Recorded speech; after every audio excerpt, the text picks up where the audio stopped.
Hey guys, আসসালামু আলাইকুম। সামনে এক্সাম দেব, তাই মোটামুটি সারাদিন ভরেই লাইব্রেরিতে বসে পড়ালেখা করার ট্রাই করি। বাট আসলে পড়ালেখা করতে করতে আমি হাঁপিয়ে গিয়েছি। বাইরে খুবই সুন্দর বৃষ্টি হচ্ছে, মানে এখন একটু ফোঁটা ফোঁটা বৃষ্টি হচ্ছে। সো আমার একটু গরম গরম চা আর এখানে খুব মজার একটা চিতই পিঠা পাওয়া যায় অনেকগুলো ভর্তা আইটেম দিয়ে। সো সেটা খাওয়ার খুব ক্রেভিংস হচ্ছিল, তাই ভাবলাম যে একটু বাইরে থেকে হেঁটেও আসি অ্যান্ড একটু পিঠা চা খেয়ে মোটামুটি একটা ব্রেক নিয়ে দেন আবার পড়ালেখা স্টার্ট করি।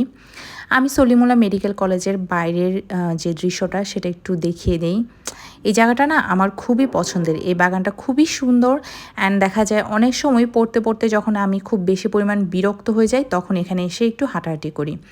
সো মামা এখানে গরম গরম চিতই পিঠা বানাচ্ছে অ্যান্ড এখানে দুইটা চিতই পিঠার মামা বসে।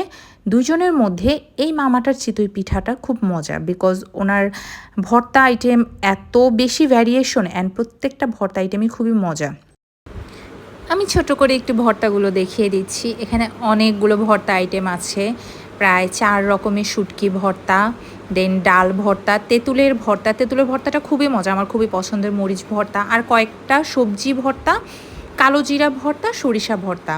মানে আমি বলতে বলতে আমার মুখে মনে হয় জল চলে আসছে, এত বেশি মজা। সো আমি একটা চিতই নিয়ে এখানে 3 ধরনের ভর্তা নিয়ে নিয়েছি, ডাল ভর্তা, শুটকি ভর্তা। এরপরে এইরকম বৃষ্টিতে আমার তো চা মাস্ট। চা খেয়ে এবার আমি আবার ব্যাক টু দ্য প্যাভিলিয়ন। আমি আবার আমার পড়ালেখা করার জন্য লাইব্রেরির দিকে যাচ্ছি। সো যাওয়ার আগে আমি আবার নতুন করে একটু দেখিয়ে দিচ্ছি কেন আমার এই জায়গাটা এত বেশি পছন্দের। এখানে অনেক ধরনের ফুল আছে। দেখা যায় স্টুডেন্টরা যখন পড়ালেখা করে পড়ালেখার ফাঁকে ফাঁকে এখানে এসে একটু রেস্ট নেয়, বা অনেকে বই নিয়ে এখানে এসে বসে বসে পড়ালেখা করে জাস্ট একটু রিফ্রেশমেন্টের জন্য।